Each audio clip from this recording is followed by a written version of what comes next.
जिसके वजह से भुगतान नहीं दे पा रहा है, आप हमें सहयोग करके अपने अपने क्षेत्र में शांति बनाने का सहयोग दें। एक तरह से हमारे सम्मानित निवेशक, हमारे कार्यकर्ता जो जहाँ थे, उनको एक बड़ा मतलब सुरक्षा कवच प्रदान किए। ऐसे अभिभावक देखिए, वो हम लोग कभी लगता है कि अज्ञानता में लगता है अरे बहुत कष्ट है और इस तरह की परेशानी झेलना पड़ रहा है। लेकिन देखिए, एक सुरक्षा कवच हर पूरे भारत में फैलाए हुए, और वो कभी नहीं, उनकी मंशा कभी नहीं थी कि हमने भुगतान को बाधित किया या भुगतान बाधित रहे, या हमारे सम्मानित निवेशक का पैसा जो है असुरक्षित हो जाए, गलत जगह इस्तेमाल हो जाए। उनके कभी दिल में इस बात का कहीं लेश मात्र कहीं जगह नहीं। तो ऐसे राष्ट्रभक्त परिवार के हम लोग सदस्य हैं, और हमें गर्व होना चाहिए कि जो कुछ उन्होंने शिक्षा दिया है, आज बहुत बड़ा समूह कभी विचलित नहीं हुआ। कठिनाई हुआ, बहुत सारी कठिनाइयों को आपने सब लोगों ने मिल करके इन कठिनाइयों का सामना किया है।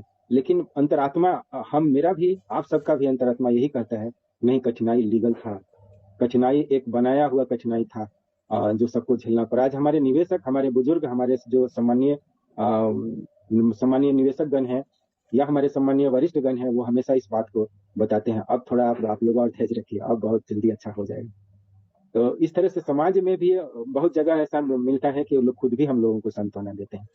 नहीं, सहारा इंडिया परिवार जैसा कोई परिवार आज भी, कुछ लोग बोलते हैं अब खुल जाए तो हम री इन्वेस्ट करेंगे, खुल जाए तो हमको काम करने का मौका मिलेगा। तो एक अंदर के भाव के साथ साथ हमारे सच्चाई, हमारी ईमानदारी, हमारे जीवन का व्यवहार पक्ष, हमारे अंदर का ज्ञान, हम सब एक जैसे। कई कई बार ऐसे निवेशक हमसे आके पूछे कि सर आप ऑफिस में काम करते हैं कि फील्ड में? तो हमने उनसे पूछा कि आपको कैसा लग रहा है? तो वो बताते थे कि हमको तो पता ही नहीं चलता है कि ऑफिस के कौन है और फील्ड के कौन है, अंदर यही परिवार, सब एक दूसरे के लिए, हम लोग एक दूसरे के लिए, ये परिवार के सदस्य हैं, अपने अपने जगह सब लोग ये जिम्मेवारी का काम करते हैं। फील्ड के लोग हमारे भारत के सम्मानित निवेशक गण से संपर्क में रहते हैं, उनके द्वारा जो निवेशित धनराशि है उसको एक सुरक्षा, एक व्यवस्था देने में हमारे ऑफिस के सहयोगी साथीगण काम करते हैं। और वहाँ कोई एजेंट्स का शब्द नहीं होता है। ये सहारा इंडिया में पहला ऐसा परिवार का एक शब्द आया कि कहीं एजेंट ना हो। एक छोटे कार्यकर्ता को प्रमोटर, एक बहुत बड़ा हैसियत, प्रमोटर अगर किसी कंपनी का प्रमोटरशिप है तो सोचने वाले लोग कहते हैं वो मालिकाना है। तो सोचिए, ऐसे शब्दों का प्रयोग हमारे प्रबंधन के द्वारा किया गया कि हर पद पर अलग एक अहमियत, अलग एक काम, अलग एक पहचान, और उस पद का भी एक अलग मोटिवेशन मिलता है। मोटिवेटर मतलब मोटिवेशन का काम करेंगे, सीनियर मोटिवेटर है मतलब उससे ज्यादा मोटिवेशन का काम करेंगे। कोऑर्डिनेटर, जो आज भी बहुत जगह हम शब्दों का ये प्रयोग सुनते हैं, हाँ वो कोऑर्डिनेटर है, माने एक दूसरे को कोऑर्डिनेट करने की ताकत जिनमें है वो कोऑर्डिनेटर है। और सहारा इंडिया परिवार आज से सोचिए 46 वर्ष पहले इस व्यवस्था को, 45 साल पहले यह सुंदर व्यवस्था दिया। तो वैसे प्रबंधन के द्वारा जो इस तरह का संज्ञान करके एक स्वरूप, एक ढांचा दिया गया, वह परिवार आज भी फौलाद की तरह हमारे और आपके बीच में, मन मस्तिष्क में हमेशा विराजमान रहता है। हम अटल हैं, सत्य हैं, हम हमेशा विजयी होंगे, हमेशा दृढ़ हो रहेंगे, हमेशा प्रयत्नशील रहेंगे, हमेशा धैर्यवान रहेंगे, हमेशा प्रगतिशील रहेंगे। तो ये हमारी ताकत, हमारे अंदर के ईमानदारी और सादगी, मेरे अंदर का विचार, मेरी भावना इस परिवार का ही दे।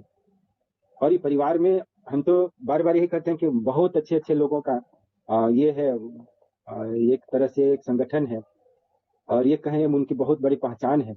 जो जितना बड़ा सोचे, उतना बड़ा काम किए, उतना बड़ा पहुंच बने, उतना एक बड़ा सम्मान के साथ साथ उनके हर तरह, हर दृष्टिकोण से वो सुखी रहे। इसीलिए जब भी मन विचलित हो तो हमेशा दिमाग में रहना चाहिए कि हम किस परिवार के सदस्य हैं, और उस परिवार के एक छोटा सा अंश ज्ञानदान परिवार में हम सब लोग जुड़े हैं, जहाँ हमारे हमेशा नतमस्तक ऊंचा रहता है। हमेशा हमारे अंदर एक सकारात्मक ऊर्जा का स्रोत ज्ञानदान परिवार के द्वारा प्रदान किया जाता है। तो कभी खुद मेरे अंदर भी विचार होता है कि ज्ञानदान परिवार में रियल ज्ञानदान वाले बहुत अच्छे हैं। तो जब एक छोटा सा व्यवस्था इतने लोगों को बहुत सुंदर और बेहतर स्वरूप में संगठित कर सकता है, तो आप सोचिए सहारा इंडिया परिवार पूरे भारत को वो दिशा दशा देने के लिए सक्षम है। और हमेशा मेरे अंदर एक अभिभावक जो भी बात बोलते हैं कहता है ये अटल सत्य है, और इसमें कहीं भी कोई शक संदेह की बात नहीं। हमारे आदरणीय परम पूज्य डिप्टी मैनेजिंग डायरेक्टर वर्कर महोदय के द्वारा प्रयागराज में कहा गया कई गुना इस संस्था को आगे बढ़ाएंगे। तो मेरे अंदर भी लगता था कई गुना ऊर्जा स्रोत से हम भर गए, और ये संस्था में जब तक मेरा शरीर है, मेरा सांस है, मेरा जीवन है, तब तक मेरे अंदर भी कई गुना ऊर्जा स्रोत से इस व्यवस्था में आगे काम करने में हमेशा हम सहयोग देते रहे। एक पहचान के लिए नहीं, अपने अंदर का जो भाव है, जो अंदर का समर्पण है, जो अंदर का विश्वास है, वो मेरे अंदर हमेशा विराजमान रहता है, और लगता है नहीं, मेरे अभिभावक जो कहते हैं वही सत्य है, उसी पर चलना चाहिए।